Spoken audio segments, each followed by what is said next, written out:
Bienvenue sur Info 83. Salut Patrick. Bonjour Thierry. Le nombre de fois par jour, c'est incroyable. Par jour, dans lesquels nous nous disons bonjour et nous nous souhaitons effectivement le bonjour, la bonne journée.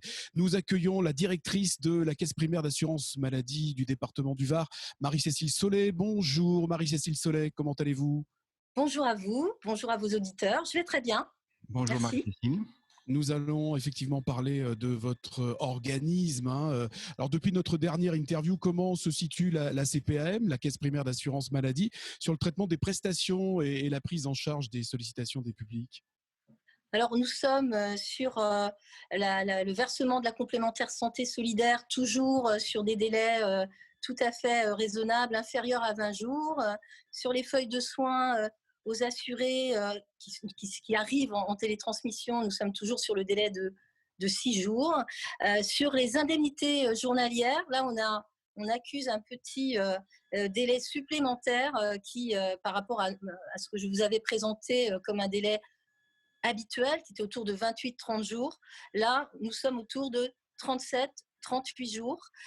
On est dans une période où je vous l'avais déjà explicité, d'augmentation de 78% de la charge du traitement des indemnités journalières. Et j'avais beaucoup insisté d'ailleurs à l'époque pour que les arrêts de travail dématérialisés, les transmissions d'attestations de salaire par net entreprise soient réalisées d'une part par les médecins, d'autre part par les employeurs, de manière à fluidifier, à permettre une prise en charge rapide des indemnités journalières.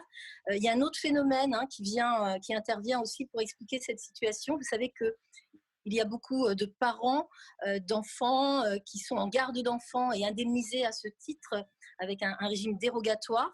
Et je vous avais expliqué aussi que ce régime dérogatoire arrivait à échéance le 30 avril. Mais on a eu beaucoup de dossiers qui sont arrivés un petit peu avant. On reçoit encore d'ailleurs des situations à régulariser. Et donc, ça vient peser un peu sur l'activité. Mais nous sommes dans la continuité d'activité et nous tenons à nous mobiliser sur ces questions. Donc là, un point de vigilance. Alors, il s'agit d'une moyenne. Il y a beaucoup d'indemnités journalières qui sont payées très rapidement, mais il y a des dossiers plus complexes à traiter qui nous prennent un petit peu plus de temps. Sur les sollicitations, nous avons donc la situation des relations par mail. Et donc, la dernière fois, j'avais insisté, et je vais réinsister auprès des Varois pour qu'ils exploitent au maximum Amélie.fr, le forum Amélie. D'ailleurs, j'en profite un peu parce qu'on s'est aperçu qu'il y avait beaucoup de Varois et d'ailleurs de Français qui sollicitent nos lignes de contact, soit les mails, soit le téléphone, pour demander des informations sur ce fameux régime dérogatoire, vous savez, lié à la garde d'enfants, qui arrivait à échéance et qui se transforme, pour un certain nombre d'entre eux, en activité partielle. Et donc, on est beaucoup assaillis de sollicitations, et c'est bien normal, c'est un changement important.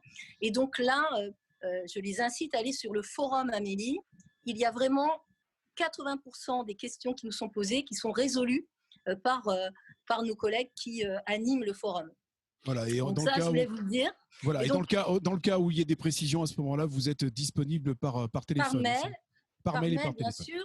Et donc, mais il y a cette priorisation que je sollicite auprès des Varois, parce qu'il y a vraiment, nos auditeurs sont des internautes, je pense qu'ils peuvent absolument tout trouver, et sur le forum, et avec le conseiller virtuel. Et bien sûr qu'il faut faire des mails quand on est dans une situation où, de toute façon, c'est nécessaire.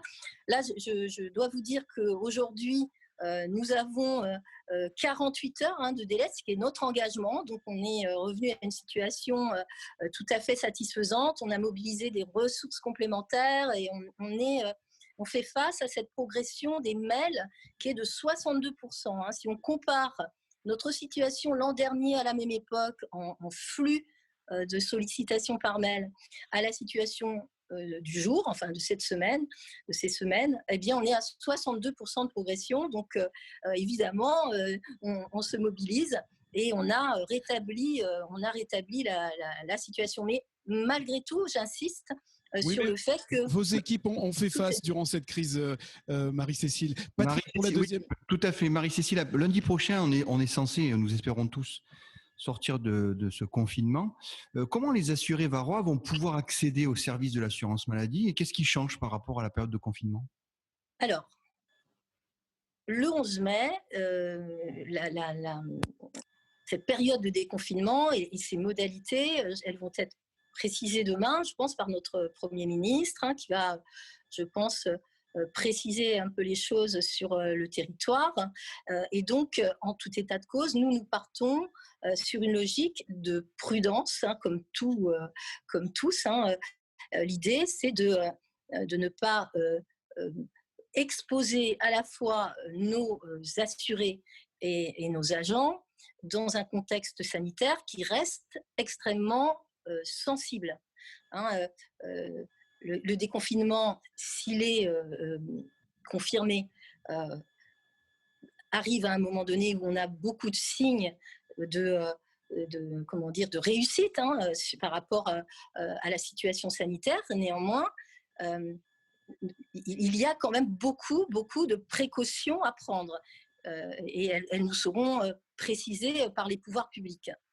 Donc, pour les assurés aujourd'hui, à partir du 11 mai et probablement jusqu'à la fin du mois de mai, mais on refera des points semaine par semaine au niveau de la caisse primaire, la sollicitation, elle doit se faire prioritairement par mail, après avoir exploré toutes les voies des forums, etc.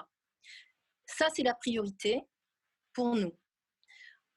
Évidemment, nous avons aussi conscience qu'il y a beaucoup de situations, ou un certain nombre, qui méritent une attention particulière. Et nous les avons identifiées dans nos analyses, lorsqu'on reçoit des mails ou à la suite de contacts téléphoniques. On a identifié des situations pour lesquelles nous allons développer et déployer dès le 11 mai, encore plus que nous ne le faisons actuellement, des rendez-vous téléphoniques. Et là, ce sont des rendez-vous téléphoniques que nous faisons à notre initiative, sur la base, par exemple, on parlait des indemnités journalières. On peut avoir des cas où les indemnités journalières, nous n'arrivons pas à les régler parce qu'il nous manque des documents, parce que la situation mérite d'être explicitée et que l'échange de mails ne nous permet pas de solutionner la situation. Donc, nous prenons l'initiative de contacter nos assurés et on a fait à peu près 150 appels là, de ce type depuis quelques semaines, depuis 10 jours. Puisque on prépare ces logiques. Et donc, à partir du 11 mai, on va déployer nos forces encore plus sur ces rendez-vous téléphoniques à notre initiative. Et c'est tout à votre honneur, Marie-Cécile. Alors, oui, mais moi, je pense que les assurés seront frustrés parce qu'ils se diront quand même, oui, mais nous… C'est une période de crise. Donc, on s'adapte. Il faut s'adapter d'ailleurs. C'est le message qu'on doit faire passer. Justement, comment est-ce qu'on va pouvoir prendre rendez-vous, Marie-Cécile ? Alors, dans un premier temps, donc, c'est à notre initiative. Et effectivement, on va peu à peu monter en charge sur des possibilités de prendre des rendez-vous par mail, en nous disant, voilà, moi, j'essaie de régler cette situation avec vous par divers moyens et je n'y parviens pas, ou c'est particulièrement complexe, je ne trouve pas la solution et j'ai besoin d'avoir une réassurance sur ma situation, j'ai besoin d'un échange. Et à ce moment-là, nous, on se saisira de ces situations et nous rappellerons les assurés après avoir exploité ces situations. Maintenant, ce qui va se passer, disons, dans cette période qui va nous amener jusqu'au 2 juin, sous réserve que les conditions sanitaires soient vraiment réunies, et là encore, je vous le disais, on attend… C'est une inconnue, oui, effectivement. L'intervention du Premier ministre, puis on va aussi, nous-mêmes, on prend des précautions, on ne veut ni exposer nos assurés, ni nos agents. Donc, on n'exclut pas sur cette période qui nous amènera vers la fin mai, si on a des situations où on se dit, là, il faut qu'on essaie d'avoir un entretien en accueil physique, eh bien, de recevoir en accueil physique certains de nos assurés. Mais ce n'est pas ce n'est pas la stratégie que nous posons. D'accord. Nous pensons que tout peut se résoudre par ce contact téléphonique. Et c'est sur la fin mai, c'est plutôt vers cette orientation ou des rendez-vous que nous organiserons. Et donc ça veut dire que le 11 mai, il ne faut pas venir devant les locaux de la caisse primaire. De toute façon, ils ne pourront pas être ouverts parce qu'il y a une chose qu'on ne fera pas, c'est d'ouvrir notre accueil, vous savez, où on vient sur les bornes, éditer une attestation ou utiliser les équipements qui sont mis à disposition. Ça, c'est impossible. On ne peut pas, dans le contexte sanitaire actuel, ouvrir cette opportunité-là. Donc, oui, ce sera des rendez-vous très ciblés, à condition que nous n'ayons pas pu résoudre les choses par téléphone. Et le téléphone, c'est bien parce que ça permet aux assurés d'être à domicile et de ne pas s'exposer. Parfait, merci beaucoup Marie-Cécile Sollet. En tout cas, on aura l'occasion de se retrouver ici sur Info 83. Prenez soin de vous en attendant et merci pour ce que vous faites. Merci beaucoup. Prenez soin de vous aussi et à vos auditeurs aussi. À bientôt. Également. À bientôt.